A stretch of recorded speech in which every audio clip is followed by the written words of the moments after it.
History is a master of selective memory.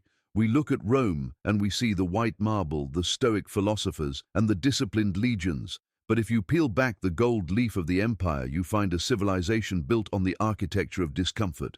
Tonight, we aren't talking about the glory of the Caesars. We're going into the flickering lamplight of a Roman bedchamber, a place where tradition was often just a polite word for trauma. For 2,000 years, one specific wedding night ritual was whispered about in hushed tones, hidden by Victorian scholars and buried under layers of cultural shame. It involves a bride, a stone idol, and a custom so jarring it challenges everything we think we know about Roman sophistication. The ritual began not with a soft word or a gentle hand, but with a scream that pierced the evening air of the eternal city. This was the raptio, a meticulously staged abduction where the groom would tear the bride from her mother's desperate embrace with calculated physical force. While guests watched with a practiced indifference, the young girl was hauled away as if she were a prize of war taken from a sacked city. This was no mere theatre. It was a cold reenactment of the legendary rape of the Sabine women, cementing the idea that a Roman wife was won through conquest. The atmosphere was thick with the scent of burning pine torches and the heavy metallic tang of anxiety that filled the girl's lungs. Every tear shed was considered a tribute to the ancient foundations of Rome's patriarchal dominance. Ensuring the bride knew her place was one of total surrender. As the procession wound through the narrow, torch-lit streets, the kidnapped bride was paraded like a captive behind a triumphal chariot. The crowd would shout "Tellatio," a traditional cry whose meaning had been lost to time, but whose tone remained one of mocking, boisterous authority. She was a stranger in a familiar land, stripped of her childhood identity and thrust into a liminal space where she belonged to no one yet. Her hair was parted with the hasta celibaris, a spearhead that had once tasted the blood of a defeated gladiator, symbolizing her transition into a life governed by the iron rule of a husband. This jagged piece of iron served as a silent threat, a reminder that the same steel that protected the empire would now govern the boundaries of her very body. The rhythmic chanting of the witnesses drowned out her silent prayers, creating a wall of sound that isolated her from her former life. Upon reaching the threshold of the groom's house, the ritual took a turn toward the supernatural and the deeply restrictive. The bride was required to wrap the doorposts in wool and smear them with wolf fat, a grim repellent meant to ward off the wandering spirits of the restless dead. She was then lifted over the threshold by chosen men, for it was a dark omen if her feet touched the wood, a sign that the gods of the house had rejected her entrance. This act of being carried emphasized her lack of agency. She did not walk into her new life. She was deposited into it like a piece of furniture or a religious relic.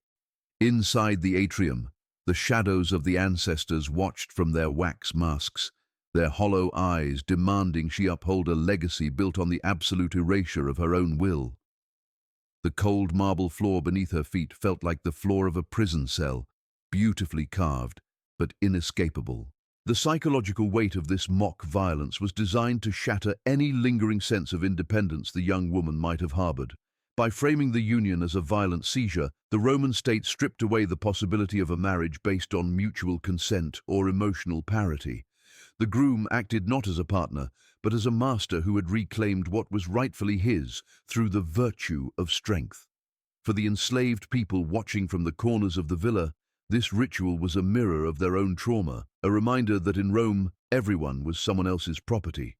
The bride's expensive saffron veil, the flammeum, did not signify joy. It was the color of a guttering candle, marking a woman who was being consumed by the flames of tradition. To the Roman mind, a woman who was not taken was a woman who was not valued, making the brutality of the night a perverse measure of her social worth. Finally, the ritual of the raptio served as a grim precursor to the hidden horrors of the bedchamber and the idol of Mutunus Tutunus.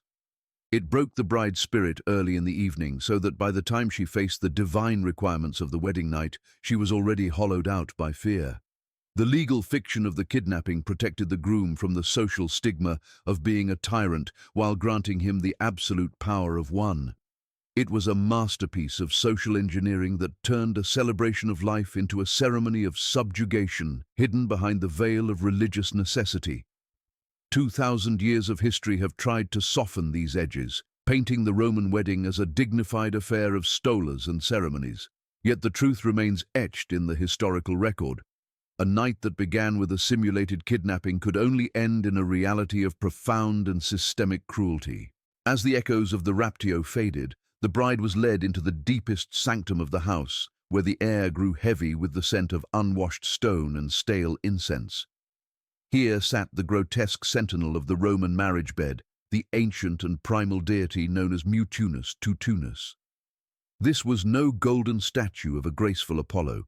It was a crude, phallic monolith, a representation of raw, unbridled fertility that stood as a silent witness to the bride's final transition. The flickering oil lamps cast long, distorted shadows of the idol against the cold plaster walls, making the stone appear to pulse with a predatory life of its own. For a young woman already trembling from the night's earlier violence, this was the moment where the symbolic became terrifyingly physical. The ritual demanded that before the husband could claim his rights, the bride had to first offer her virginity to the god through a harrowing act of ritualized contact. This mandatory encounter was framed by Roman society as a necessary religious precaution, a way to ensure the bride's fertility by first submitting her to the source of all procreative power. Under the watchful eyes of the pronuba, a matron who had only been married once, the bride was coerced into a physical interaction with the stone phallus. It was a cold, mechanical process designed to desensitize the girl and strip away any remaining remnants of her personal autonomy before the marriage was consummated. The state believed that by forcing this divine violation, the bride would be opened to the duties of motherhood and the production of future Roman citizens. To the modern observer, it is a scene of profound ritualized abuse, yet, to the Romans, it was as essential as a sacrifice before a great battle. The silence of the room was broken only by the rhythmic chanting of the matron, ensuring the gods were satisfied. The psychological devastation of this moment cannot be overstated, as it served to finalize the bride's status as an object within the patriarchal hierarchy. By placing an inanimate stone god between the husband and wife, the Roman legal and religious system asserted that a woman's body was never truly her own. She was first the property of her father, then the ward of the gods, and only then the vessel for her husband's legacy. The physical pain and mental shock were considered secondary to the spiritual protection the ritual supposedly provided to the household's lineage. This act was the ultimate tool of suppression, a way to ensure that the woman entered her sexual life not with agency, but with a profound sense of brokenness. The stone idol of Mutunus Tutunus stood as a permanent reminder that her most intimate boundaries were subject to the whims of ancient, unyielding traditions. In the shadows of this ritual, the presence of the household's enslaved people added a layer of silent, observational horror to the night's proceedings. These men and women, who had no rights over their own bodies, were often forced to prepare the shrine, clean the idol, and witness the bride's humiliation. They saw the nobility of Rome at its most primitive, witnessing the fear of the young mistresses who would soon rule over their own lives with similar coldness. This shared space of vulnerability created a dark irony. The bride was being enslaved to the marriage bed in a ritual that mirrored the very lack of consent the slaves lived every day. The torches that lit the room were held by hands that knew all too well the weight of being a mere tool for another's use. The ritual of Mutunus Tutunus was a unifying force of trauma, binding the highborn and the lowborn in a culture of systemic and ritualized dominance. For 2 millennia, the true nature of this rite was buried by historians who preferred to view Rome through the lens of Stoic philosophy and grand architecture. The Victorian scholars who first translated these accounts were so horrified by the graphic reality of the marriage god that they sanitized the texts or left them in untranslated Latin. They could not reconcile the image of the civilized Roman with a culture that demanded its daughters submit to a stone pillar in the dark. This erasure has allowed the brutal truth to remain hidden, masking the reality that the Roman domestic sphere was built on a foundation of ritualized conquest.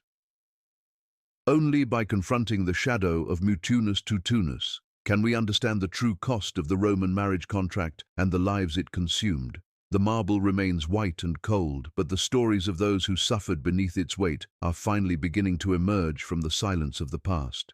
The wedding night reached its peak not in a celebration of union, but in the cold, clinical pursuit of the cruer, the ritualistic blood of the covenant. To the Roman mind, the consummation was a final act of domestic warfare, a literal conquest that mirrored the expansion of the empire's borders through force. The groom was expected to act as a soldier entering a conquered territory, proving his dominance by claiming the physical evidence of his bride's total and singular purity. This obsession with the first blood was not merely a matter of personal ego, it was a legal and religious necessity for the preservation of the family line. The atmosphere in the bedchamber was thick with the suffocating weight of expectation as the bride's worth was reduced to a single, violent biological marker. Without this proof of her defeat, the marriage could be seen as hollow, or worse, a spiritual failure that invited the gods' wrath. Outside the heavy oak doors, the silence was a lie, for the household stood in a state of high-alert voyeuristic tension. The family and the pronuba waited with a predatory patience for the announcement that the deed had been finalized and the lineage secured. There was no room for tenderness in a culture that viewed the marital bed as the ultimate testing ground for patriarchal authority and masculine virtue. The bride's body was treated as a fortress to be breached, and her fear was often interpreted as a sign of the very modesty that made her valuable. In this dark theatre, the intimate act was stripped of its humanity and replaced by a rigid, mechanical performance of power that left no room for the woman's voice. The sheets were not just fabric, they were the white flag of a surrendered soul, ready to be inspected by the judgmental eyes of the ancestors. This obsession with virginity created a paradox of horror, where the woman's honor was tied directly to the moment of its destruction by a chosen master. The Romans believed that the blood spilled on the wedding night served as a purifying sacrifice, washing away the girl's childhood and rebirthing her as a Roman matron. This blood of the covenant functioned as a visceral contract, binding her to her husband's house with a finality that only physical trauma could provide. It was a ritual designed to ensure that the woman knew she was now a vassal, her body a vessel for a name that was not her own. The trauma of the night was considered a small price to pay for the stability of the genes, the great house, which thrived on the systematic breaking of its women. The groom's role was to be the architect of this transition, using the tools of tradition to carve his mark into the history of his lineage. Even as the bride suffered, the legal framework of Rome looked on with a cold, unblinking eye, justifying the violence as a service to the state. The Manus, or the hand of the husband, now rested firmly upon her, granting him nearly absolute power over her life and her future choices. This was the true meaning of the conquest, the erasure of the bride's legal personhood in exchange for her role as a producer of legitimate Roman heirs. Any resistance was viewed not as a plea for mercy, but as a challenge to the natural order of the world, which demanded that the weak submit to the strong. The walls of the villa, adorned with paintings of mythic battles and heroic deeds, echoed the reality of the struggle taking place within the marriage bed. It was a civilization that celebrated the shedding of blood in the Colosseum, and it brought that same thirst for victory into the most private corners of human life. In the aftermath of the conquest, the bride was expected to emerge as a silent, dutiful ghost of her former self, forever marked by the night's events. The transition from the kidnapped girl to the conquered wife was complete, and the social order was maintained through the meticulous application of traditional brutality. For centuries, this aspect of Roman life was sanitized by historians who preferred the image of the dignified matron over the reality of the broken girl. They chose to ignore the blood on the linen in favor of the laws written in stone, hiding the human cost of Rome's domestic stability. Yet, the truth of the wedding night remains a dark stain on the legacy of the empire, a reminder that civilization often demands a terrible sacrifice from those it purports to protect. The ritualistic conquest was the heartbeat of the Roman home, a rhythm of dominance that echoed from the lowest slave to the highest empress. While the noble drama unfolded in the center of the room, the true witnesses stood frozen in the flickering periphery, the household slaves. These men and women were the invisible architecture of the Roman wedding, forced to facilitate the very rituals that mirrored their own daily degradation. They were the ones who scrubbed the blood from the linens and polished the stone phallus of Mutunus Tutunus, their faces masks of required indifference. To the Roman master, the slave was not a person but a res vocalis, a speaking tool that possessed no eyes to judge and no voice to protest. Yet beneath their silence, they bore the weight of a shared trauma, watching as the young mistress was broken into a world of submission they knew all too well. Their presence transformed the bedchamber into a crowded theater of power, where the elite and the enslaved were bound together in a dark, suffocating intimacy. The role of the slave on the wedding night was often far more active and invasive than historical accounts usually dare to acknowledge. Slaves were frequently tasked with holding the torches that illuminated the bride's humiliation, or even physically restraining her if her terror became too great for the ritual to proceed. They were the cold hands that washed her feet and the silent shadows that stood guard while the legal conquest of her body was finalized. For an enslaved woman, watching a high-born girl lose her agency was a chilling reminder that in Rome, vulnerability was a universal currency. There was no sanctuary in the villa, only a hierarchy of pain where the slave was the foundation upon which the master's cruelty was built. Their forced participation in these rites ensured that the cycle of dominance was absolute, leaving no one in the household untouched by the night's systemic violence. As the groom performed his conquest, the slaves were forced to endure a specific type of psychological warfare, witnessing the very apex of the culture that owned them. They saw the Roman elite not as stoic philosophers, but as men driven by a primitive, ritualized need to assert control through the shedding of blood. This proximity to the master's most private and depraved moments created a dangerous atmosphere of revenge of the psyche, where the slaves knew the dark secrets that the marble facades were meant to hide. They understood that the virtue of the Roman matron was a lie constructed through fear, a secret they carried into the kitchens and the barracks. This hidden knowledge was their only weapon, a silent inventory of the master's barbarism kept behind lowered eyelids and bowed heads. The bedchamber was a place of shared misery, where the distinction between the free bride and the enslaved witness became terrifyingly thin. The atmosphere was further poisoned by the fact that many of these slaves had been victims of similar or worse conquests during their own capture and sale. For them, the sounds of the raptio and the cries from the wedding bed were not ancient traditions, but fresh echoes of their own personal histories of trauma. They moved through the halls like ghosts, their labor providing the comfort and luxury that allowed the Roman family to dress their brutality in the finery of saffron and gold. The scent of the expensive oils they applied to the bride's skin was, to them, the scent of a funeral, the burial of another human being's autonomy. In the darkness of the Roman night, the slave's role was to be the living mirror, reflecting a reality so grim that the masters had to pretend their tools could neither see nor feel. This forced voyeurism was a calculated part of Roman control, ensuring the slave knew that even the noble were subject to the law of the lash.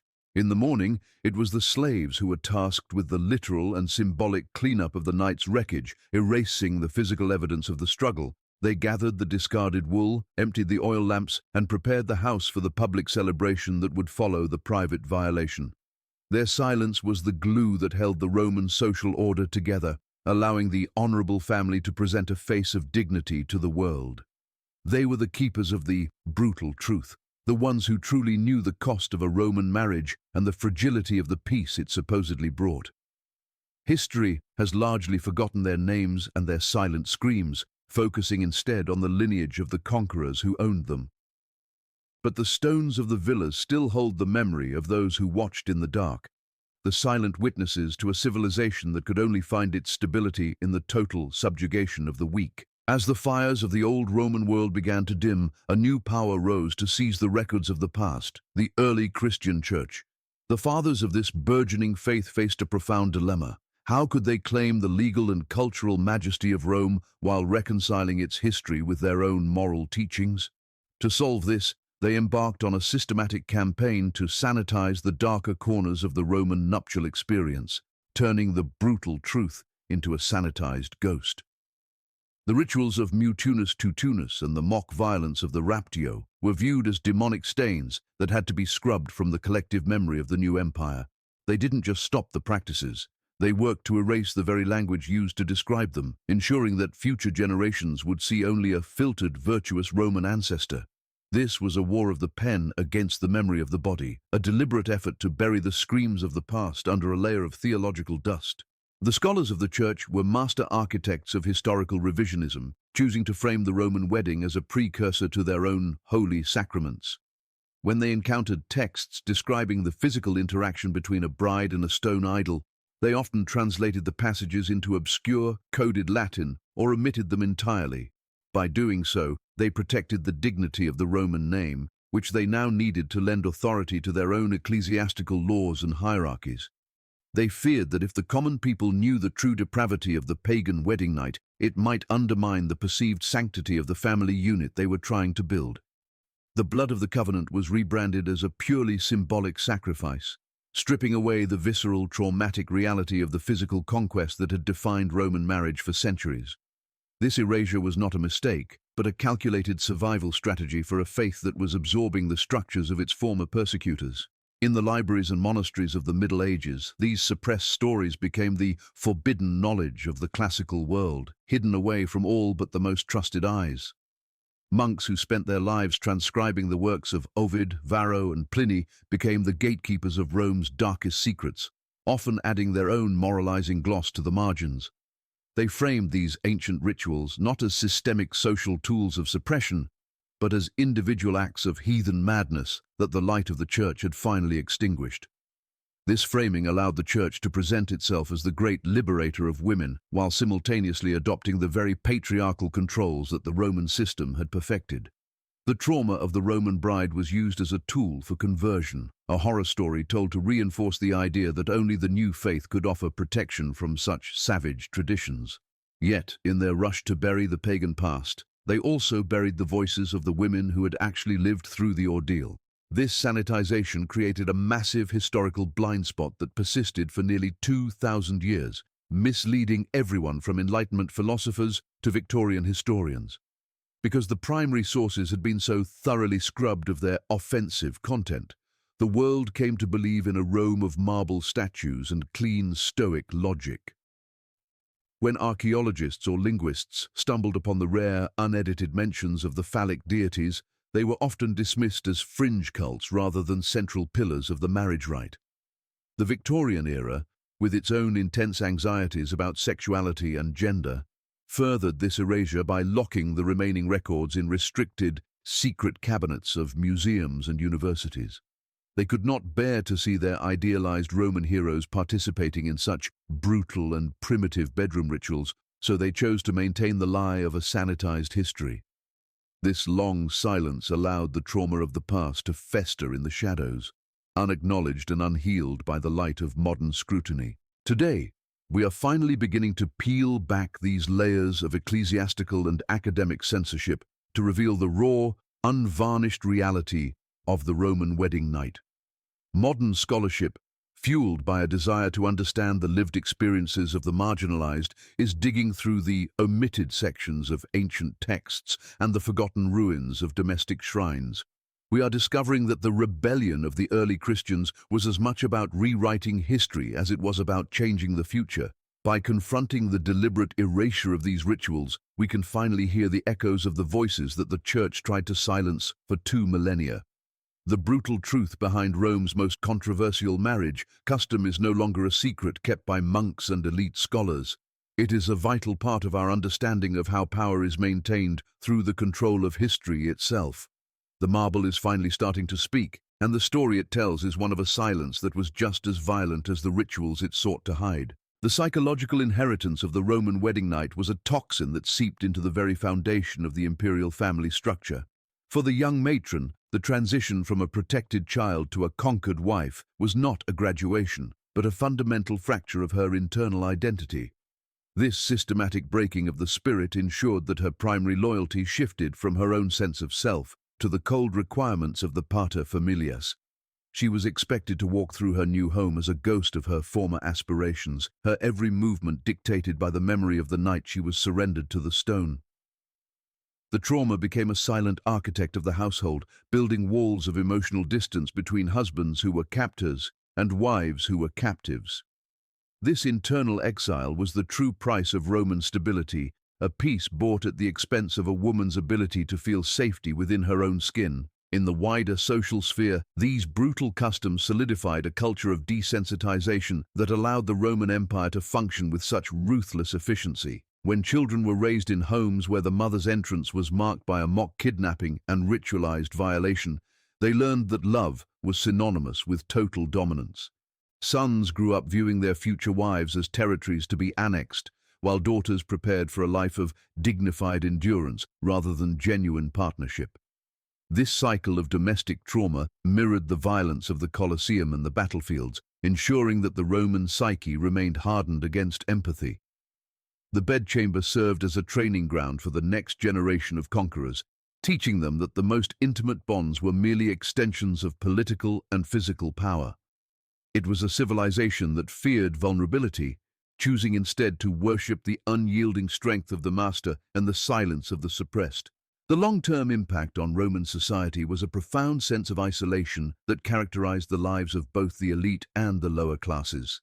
Despite the grand banquets and public spectacles, the Roman home was often a place of profound emotional sterility, where the brutal truth of its founding rituals prevented true intimacy.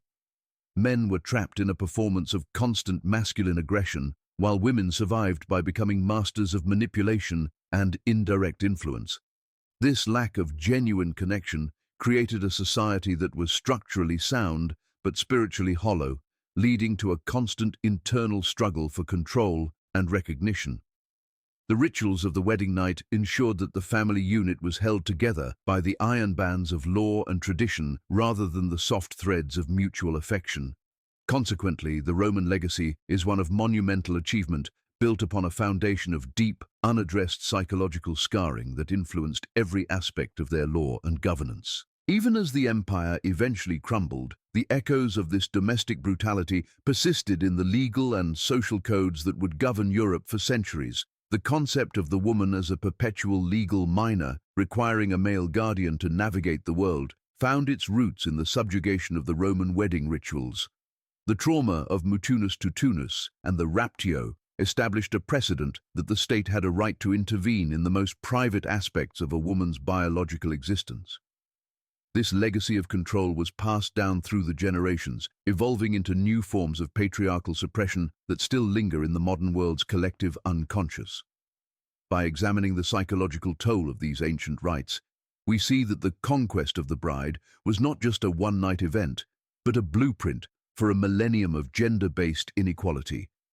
Rome did not just build roads and aqueducts, it built a psychological framework that prioritized the order of the state over the sanctity of the human spirit. Ultimately, the story of the Roman wedding night is a reminder that the most durable empires are those that successfully colonize the minds of their own citizens. The brutal truth behind their controversial marriage customs reveals a society that was terrified of the very human emotions it worked so hard to suppress. By turning the union of two people into a theater of conquest and divine violation, Rome ensured that its power was felt even in the most private moments of life. To look back at these rituals today is to acknowledge the resilience of those who survived them and the cold brilliance of a system designed to erase their agency. The marble statues of Roman matrons may look serene in our museums, but their stone eyes keep the secrets of a night that was never meant to be forgotten.